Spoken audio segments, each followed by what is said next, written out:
ಯುಗಾದಿ ಹಾಗೂ ರಂಜಾನ್ ಹಬ್ಬದ ಸಂಭ್ರಮದಲ್ಲಿ ಇರೋರಿಗೆ ಸರ್ಕಾರದಿಂದ ಒಂದು ಗುಡ್ ನ್ಯೂಸ್ ಸಿಕ್ಕಿದೆ. 25, 26, 27ನೇ ಕಂತಾದ 6,000 ರೂಪಾಯಿಗಳು ಈಗಾಗಲೇ ಗೃಹಲಕ್ಷ್ಮಿಯರ ಅಕೌಂಟ್ಗೆ ಜಮಾ ಆಗಕ್ಕೆ ಶುರುವಾಗಿದೆ. ಒಂದೊಂದೇ ಜಿಲ್ಲೆಗಳ ಗೃಹಲಕ್ಷ್ಮಿಯರಿಗೆ 6,000 ರೂಪಾಯಿ ಅಕೌಂಟ್ಗೆ ಜಮಾ ಆಗ್ತಾ ಇದೆ. ಜಮೆ ಆಗದೆ ಇರೋರಿಗೆ ಒಂದೆರಡು ದಿನದಲ್ಲಿ ಜಮೆ ಆಗುತ್ತೆ. ಹಬ್ಬವನ್ನು ಸಂಭ್ರಮದಲ್ಲಿ ಆಚರಣೆ ಮಾಡುವುದಕ್ಕೋಸ್ಕರ ಸಚಿವರಾದಂಥ ಲಕ್ಷ್ಮೀ ಹೆಬ್ಬಾಳ್ಕರ್ ಅವರು 3 ತಿಂಗಳ ಕಂತುಗಳನ್ನು ಒಟ್ಟಾಗಿ ರಿಲೀಸ್ ಮಾಡಿದ್ದಾರೆ. ಕೆಲವರಿಗೆ 25 ಮತ್ತು 26ನೇ ಕಂತಿನ ಹಣ ಬಂದಿತ್ತು, ಅವ್ರಿಗೆಲ್ಲ 2,000 ಮಾತ್ರ ಬರುತ್ತೆ. 27ನೇ ಕಂತು ಅದು. ಯಾರಿಗೆಲ್ಲ 25, 26ನೇ ಕಂತು ಬಂದಿರಲಿಲ್ಲ ಅವ್ರಿಗೆಲ್ಲ ಒಟ್ಟಾಗಿ 6,000 ರೂಪಾಯಿ 3 ತಿಂಗಳ ಕಂತು ಒಟ್ಟಾಗಿ ಜಮೆ ಆಗ್ತಾ ಇದೆ. 3 ತಿಂಗಳಿಂದ ದುಡ್ಡು ಬಂದಿಲ್ಲದೆ ಇರೋರಿಗೆ ಒಂದು ರೀತಿ ಆತಂಕ ಶುರುವಾಗಿತ್ತು. ಜೀವನ ಪ್ರಮಾಣ ಪತ್ರ ಕೊಡಬೇಕಾ ಅಂತ. ಜೀವನ ಪ್ರಮಾಣ ಪತ್ರನ ಕೊಡಬೇಕು ಅಂತ ಮಾಡ್ತಾ ಇದ್ದಾರೆ, ಆದರೆ ಅದ್ರ ಬಗ್ಗೆ ಇನ್ನೂ ಯಾವುದೇ ರೀತಿಯ ಗೈಡ್ಲೈನ್ಸ್ ಬಂದಿಲ್ಲ.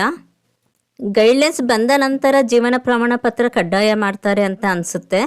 ಸದ್ಯಕ್ಕಂತೂ ಯಾವುದೇ ರೀತಿಯ ಗೈಡ್ಲೈನ್ಸ್ ಇಲ್ಲ. ಯಾರ್ಯಾರು ಗೃಹಲಕ್ಷ್ಮಿಯ ದುಡ್ಡನ್ನು ಇಷ್ಟು ದಿನ ಪಡ್ಕೊಳ್ತಾ ಇದ್ರು ಅವ್ರಿಗೆಲ್ಲ 6,000 ರೂಪಾಯಿ ಜಮೆ ಆಗುತ್ತೆ. ಮತ್ತು ಈ KYC ಮಾಡಬೇಕು ಅಂತ ಹೇಳ್ತಾ ಇದ್ರು. ಅದ್ರ ಬಗ್ಗೆನೂ ಇನ್ನೂ ಯಾವುದೇ ರೀತಿಯ ಗೈಡ್ಲೈನ್ಸ್ ಬಂದಿಲ್ಲ. ಯುದ್ಧದ ಪರಿಣಾಮವಾಗಿ ಗ್ಯಾಸ್ ರೇಟ್ ಜಾಸ್ತಿ ಆಗಿದೆ. ಜೊತೆಗೆ ಕೆಲವು ವಸ್ತುಗಳ ಬೆಲೆಗಳು ಜಾಸ್ತಿ ಆಗ್ತಾ ಇವೆ. ಈ ಬೆಲೆ ಏರಿಕೆ ಇದ್ದಾಗ ಹಬ್ಬನ ಯಾವ ಥರ ಖುಷಿಯಿಂದ ಮಾಡೋದು ಅಂತ ಬಹಳಷ್ಟು ಗೃಹಲಕ್ಷ್ಮಿಯರಿಗೆ ಯೋಚನೆ ಆಗಿತ್ತು. ಆದರೆ ಸರ್ಕಾರದಿಂದ 6,000 ರಿಲೀಸ್ ಆಗಿರೋದು ತುಂಬಾ ಸಂತೋಷ ಆಗಿದೆ. ಯುಗಾದಿ ಅಂದರೆ ಹೊಸ ವರ್ಷದ ಆಚರಣೆ.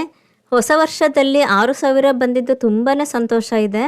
ಹೊಸ ವರ್ಷದಲ್ಲಿ ದುಡ್ಡನ್ನು ನೋಡಿದ್ರೆ ವರ್ಷ ಪೂರ್ತಿ ದುಡ್ಡನ್ನು ನೋಡ್ತಾ ಇರ್ತೀವಿ. ಇಂಥ ಒಂದು ಸಂಭ್ರಮಕ್ಕೆ ಸರ್ಕಾರದಿಂದ ದುಡ್ಡು ರಿಲೀಸ್ ಆಗ್ತಾ ಇದೆ.